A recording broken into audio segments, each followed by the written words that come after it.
When people hear about how high value capture operation, their brain jumps straight to the moment of contact.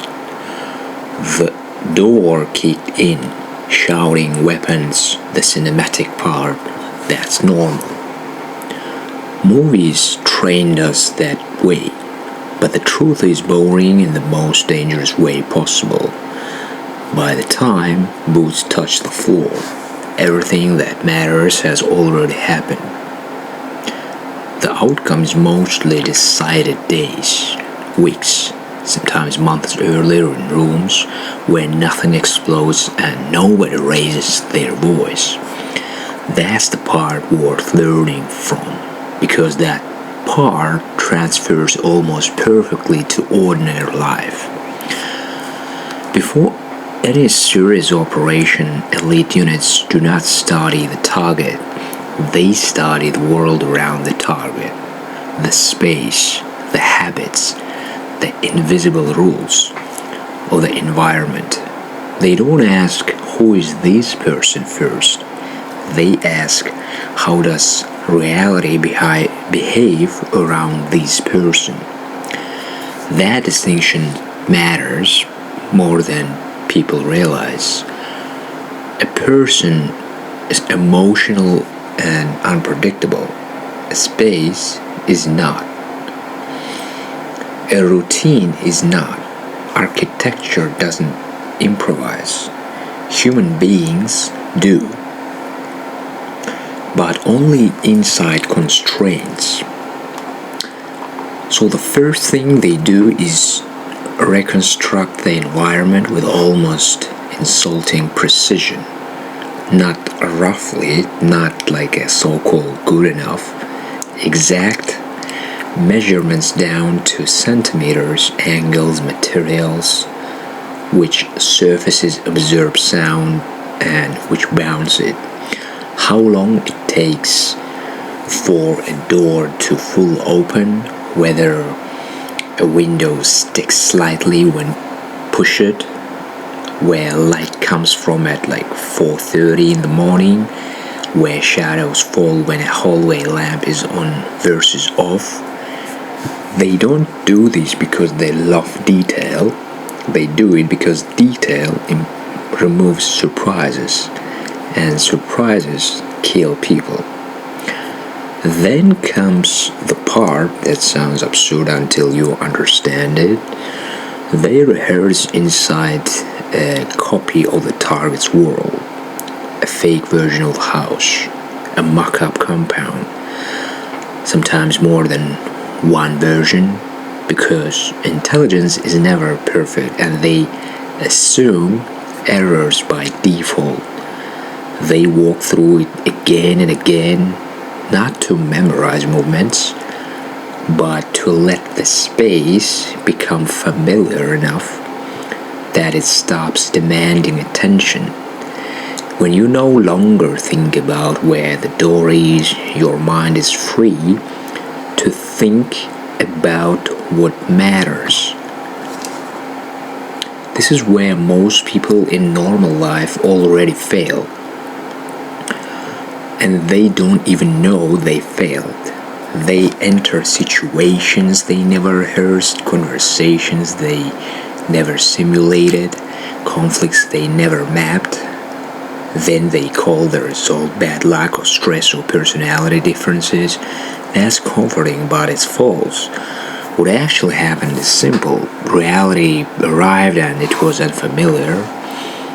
Elite units hate unfamiliarity, not because it scares them, but because it wastes mental bandwidth. If your brain is busy orienting itself, it's not making decisions, and decision making is the whole game. What they rehearse is not perfection. This part is important. They rehearse failure. They rehearse the door being locked, the target not being where he is supposed to be, someone screaming when nobody was supposed to scream, a staircase that's narrower than expected, they deliberately inject problems into rehearsal. They don't ask like things, what if everything goes right? They ask what will go wrong first. Then they build responses for that moment, not emotionally but mechanically. If like X happens, Y follows. No debate, no hesitation. In everyday life, people do the opposite. They imagine the best case version of events and call it preparation. In other words, they not focus into the negative outcome. And that is not preparation, that's hope wearing a suit. Real preparation is ugly and slightly pessimistic. You constantly want to figure out what kind of a situation got the highest probability of being fucked up, and you're constantly fixing that kind of shit in order to avoid this kind of shit. Not in order to live in your pinky whatever world that everything okay. It assumes resistance, it assumes friction, it assumes someone will misunderstand you, challenge you, or say no at the worst possible moment. Calm people are not calm because they're special, they're calm because they already decided what they will do when things get uncomfortable. In other words, they already got a plan B, C, etc.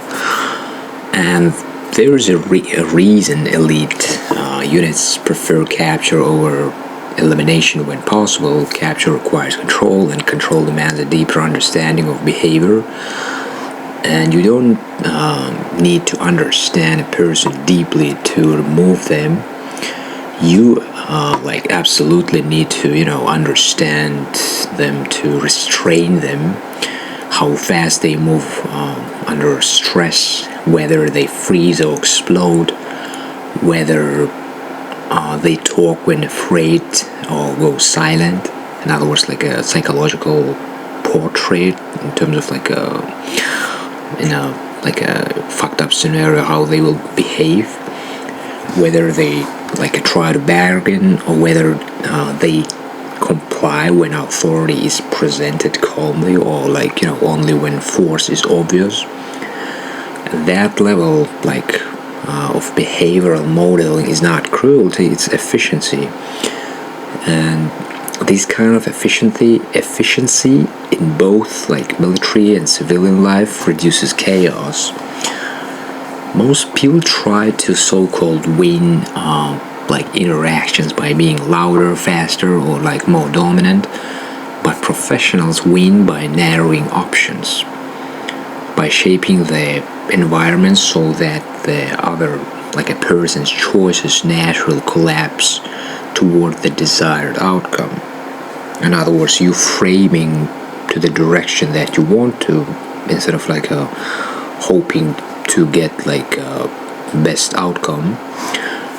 And that's not manipulation in the cartoon scene, that's structure. And if you ever walk into a well-designed airport and somehow ended up exactly where you needed to be without thinking, you experienced this logic. Nobody dragged you, the space did the work. In other words, you don't have to be a scientist, PhD, whatever, to reach your destination, because environment around you gives you hints, and they are not complicated. Military planners think in those terms constantly. How do we make the right action the easiest one? How do we remove decision fatigue from critical moments? How do we ensure that when stress peaks, behavior defaults to something safe and predictable? The replica environment is where this thinking becomes almost philosophical. They don't just practice moving through rooms, they pause runs and ask questions that sound simple but are not. If the target runs now, what changes? If a civilian appears unexpectedly, what overrides what? If communication fails for 10 seconds, who decides? These questions are not about heroism, they're about responsibility. They install this decision, authority in advance, and so nobody has to negotiate it under the pressure. And in normal life, this is the difference between people who freeze and people who adapt, like a chameleon, you can say. Because a freezing is not fear. Freezing is undecided authority. Your brain stalls because it doesn't know which rule applies. When rules pre-installed, stress becomes manageable, and that's why athletes train fundamentals obsessively, and why surgeons rehearse procedures mentally before stepping into the operating room. It's the same logic, and in a quieter costume. And people love, to talk about improvisation, and as if it's some kind of, creative superpower. But it's not. Improvisation, without structure, is just guessing with confidence. Real improvisation happens inside prepared boundaries. Elite operators improvise all the time, but they improvise between rehearsed options, not from nothing. When reality deviates, it feels familiar because they already met a version of that problem in rehearsal, because they already get this kind of situation in their practice, and that's why for them, even though in reality it's like a first time, but they get used to see this kind of shit in their practice 1,000 times. And in everyday life, the people who brag about winging it usually the ones who burn out first, and not because they're less talented, but because every decision costs them more energy. Preparation reduces energy expenditure. It turns chaos into something that looks almost boring from the outside. And one of the most uncomfortable lessons for people hearing this is how much attention elite units pay to routine. Not dramatic moments, boring ones, wake-up times, meal habits, where tension drops, where vigilance relaxes. Humans are creatures of rhythm, and rhythm creates predictability. Predictability isn't weakness by itself, but it creates openings. That's why routines can either protect you or expose you, depending on whether you're aware of them. The same is true in offices, negotiations, relationships. People are not random. They have emotional clocks. There are times when pushing works and times when it backfires.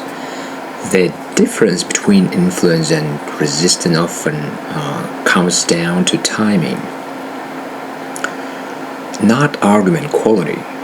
Professionals watch for when attention is low and defenses relaxes. In other words, you're constantly observing your environment, and instead of following some rule or playbook, no matter what, you adapting your strategy to the current situation like a chameleon. Amateurs push hardest when resistance is highest, and then complain about stubbornness. Silence is another thing movies get wrong. Successful operations are quiet not because noise is forbidden, but because noise leaks information. The more you talk, the more you reveal. The more you announce plans, the more you invite interference. Elite units move quietly, not out of secrecy fetishism, but because silence preserves flexibility. You can always explain later, you can't unannounce something. And in daily life, this is painfully relevant. People who talk about plans too early attract opinions, doubts, and sabotage they didn't need. People who act quietly and explain after results exist look lucky, but they are not. They just respect the timing. In other words, it's not just about how prepared you are, but also choosing the right time to use your skill. There's an ethical discomfort people feel when they recognize these patterns in civilian context. It feels calculating, it feels cold, but the alternative is not purity. The alternative is chaos and emotional whiplash. Preparation doesn't make you dishonest, it makes you realistic. Because you previously already made your own calculation what kind of things might happen. You're not overthinking and preparing to the 100 fucked up things, but you're focusing, let's say, to the three main failures that might happen, and because they got highest probability. Because there is no ideal situation or win. Shit happens anyway, but small shit not gonna, if it a small shit not gonna impact to your win. Therefore it doesn't make sense to focus on that. And in other words, you gotta prioritize to what kind of things you gotta focus on to make your preparation practice as much better as you can. It acknowledges that humans inconsistent, environment messy, and pressure distorts judgment. Ignoring that does not make you noble, it makes you fragile. The biggest difference between professionals and amateurs is not courage. It is a respect for complexity. Professionals assume things will go wrong. Amateurs assume things will work out, somehow, I guess, some fucking angel shows up and saves their fucking ass. And that single assumption changes everything downstream. One leads to rehearsal, redundancy, and calm execution. The other leads to hope, improvisation, and excuses. If you strip all the uniforms and politics away, the core lesson is simple and uncomfortable. Professionals live in rehearsed futures. Amateurs live in imagined ones. When reality arrives, professionals recognize it. Amateurs meet it for the first time. And that's the, elite whatever units, in other words, any person who best at something, they best at it not because they that they think that they best, but they best because they constantly practicing, constant improvement. That's why elite units don't look rushed in moments that terrify everyone else. They've already been there. Not physically, but cognitively. The environment feels known. The decisions feel familiar. Stress exists, but it's contained. And most people don't need special forces training. They need special forces thinking. That before you enter, rehearse before you speak, decide before pressure demands it, build mental replicas of situations that matters, install responses while calm so you can access them while stressed. In other words, let's say you got some like negotiation with someone, with your boss or someone else, and instead of like hoping for the best, just make some like a plan. If I get asked this, I should say this. If like conversation goes this way, I will act this way. And again, you don't have to overthink and like try to guess all possible scenarios, but you gotta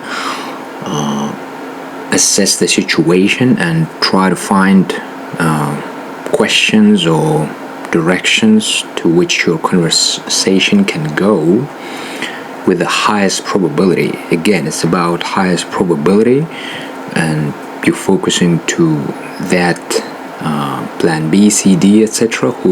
which got like a highest probability, and it's going to be way better than rather than if you will hope just for the plan A scenario, and all of a sudden like your boss asking someone else something else and you're panicking, and guess what kind of outcome you will get.